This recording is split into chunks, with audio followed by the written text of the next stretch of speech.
We thought it was done. Just when we thought enough records were broken for the day.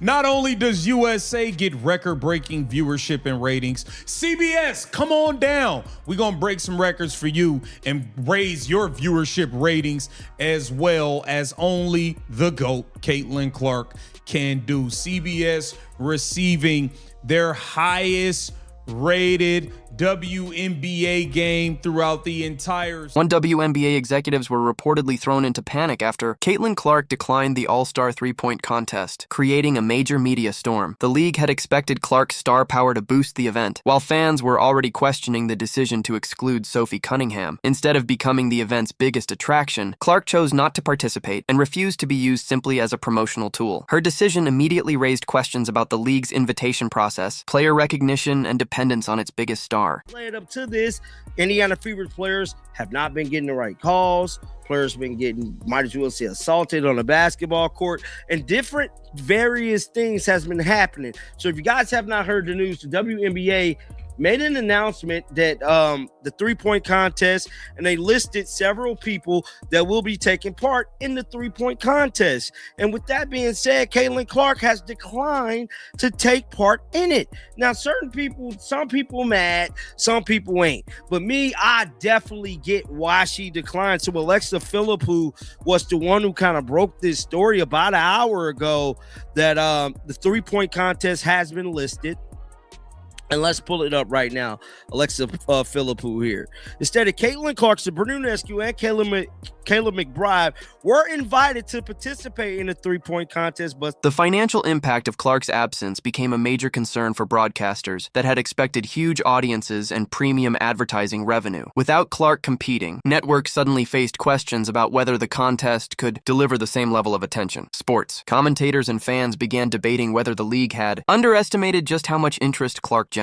The controversy also fueled criticism that the event lacked credibility without its biggest attraction. 1.14 million viewers, up 172% versus last season's average WNBA cable viewership. Caitlin Clark up 172%. And y'all want to keep running around pretending like this person's the face, that person's the face. How ironic is it? Like the highest 4 or 5 viewed games all season is all involving Caitlin Clark. Respect the handle. Read it and weep.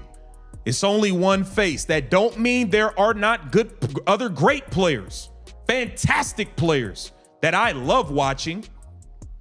It's only one face. Respectfully. Caitlin Clark absolutely shutting it down. Look at the people. Only the queen can provide those kind of numbers. The face of the league, Jamel Hill. Caitlin is the face of the league. Now you know. Wow. Record WNBA TV game. It's another game where the face of the WNBA, Caitlin Clark, played. No surprise. Okay. Caitlin Clark absolutely shutting down the viewership. Here it says player of the week. Fans quickly reacted online, with some calling for a boycott of the contest and criticizing the league's handling of player invitations. Supporters argued that players should be recognized for performance rather than administrative decisions or promotional considerations. Sophie Cunningham's supporters also amplified the debate, while Clark's refusal added even more attention to the controversy. The situation showed how strongly players and fans can influence the conversation when they challenge league decisions. Miss of them all, the viral sensation, the second biggest name in the WNBA, the point princess herself, Sophie Cunningham, who's among the top 5 in three-point percentage from three-point range. Sophie Cunningham doesn't even get an invite to the three-point contest. Interesting. Let's get right into it, shall we? Like the video, hype the video. Let me know your thoughts in the comment section below and subscribe to the channel. That would mean so much to me. 2026 three-point participants: Ryan Howard, Marina Mabrey, AZ Fudd, Bridget Carlton, Natisha Heidemann, and Janelle Saloon. As KC at Behind the Line would say, who,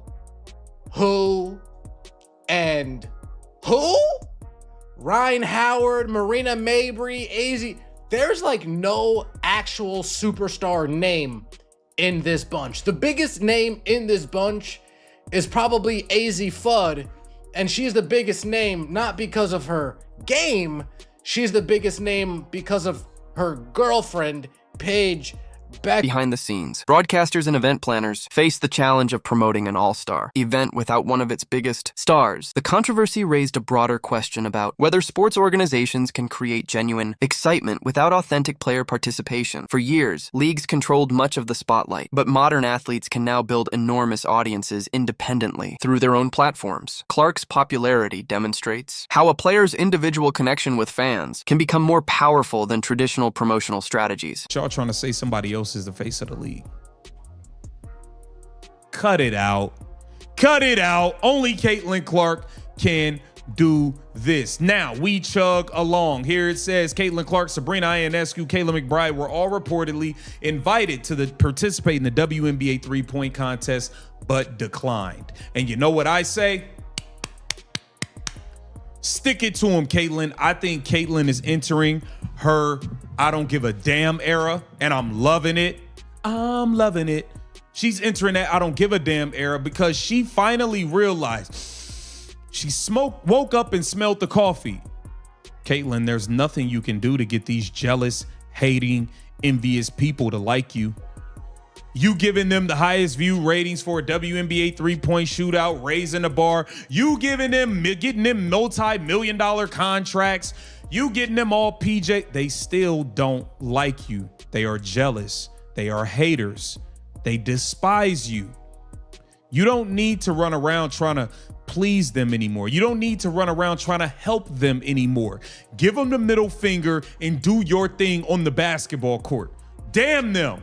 You've done enough, and they've been very... Clark's decision highlighted the enormous connection she has built with millions of basketball fans around the country. When she chooses not to participate, a significant portion of the audience may follow the story through other platforms. Instead of official broadcasts, the situation challenged claims that the league's growing popularity is completely independent of any individual player. For sponsors, broadcasters, and executives, the controversy became another reminder of Clark's extraordinary cultural and commercial influence. Named the Eastern Conference Player of the Week after she became the first player in WNBA history to record 45 points and 10 assists in a win over Seattle.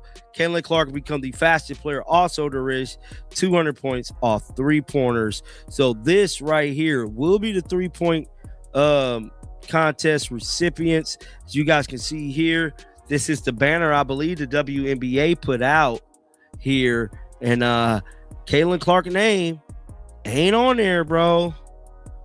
Nope, it ain't on there. Buckets incoming. Meet the competitors for this year's three-point contest. Has over 240,000 views and 156 comments. For another year, Caitlin Clark is not in the WNBA three-point contest. Now, AZ Fudd is there.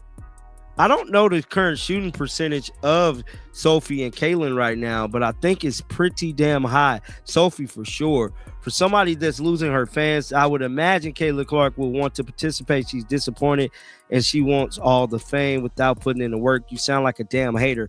And Caitlin Clark is not losing her fans. Caitlin Clark is protesting. I believe this is a silent protest. Here it is.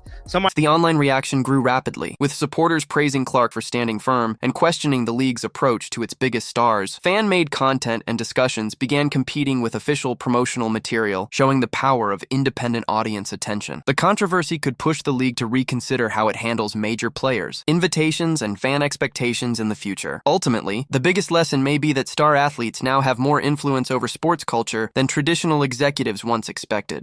And talk shit about them and then blame Indiana Fever fans, and they come to find out it's not even them. That's the nasty part. That's the actual real nasty part is Chelsea Gray tried to frame it as these are Caitlin Clark Indiana Fever fans. You had been getting them type of messages weeks before other games. You planned out to respond and make a big deal of it after a Fever game because you knew that what the optics would be. That's the nasty part. This is bullshit. And guess what? This all get brought on Caitlin Clark. That's the most bull. She has to denounce everything. Like, Oh, it's racism in the world. Caitlin Clark, you should say something. Oh, it's this in the world. Caitlin Clark, you should say something. You should fix every problem. Get more black coaches hired, Caitlin Clark. How about you go out there and say how great Asia Wilson is, Caitlin Clark? How about you? Like, it's getting ridiculous, guys. Like, she can't be to blame for everything. You know why? Because nobody cared about this shit before she came here. So you couldn't blame nobody because nobody was watching. Now they're watching and her fan base come in. And granted, there are going to be some assholes out there. So what do you think about Caitlin Clark declining the three-point contest and the controversy surrounding the WNBA's decisions? Was Clark making a powerful statement, or did the league simply create unnecessary controversy by overlooking fan-favorite players? Share your opinion in the comments, hit like, subscribe, and turn on notifications for more basketball commentary, and share this video with other fans who want to follow the latest developments and debates around the league.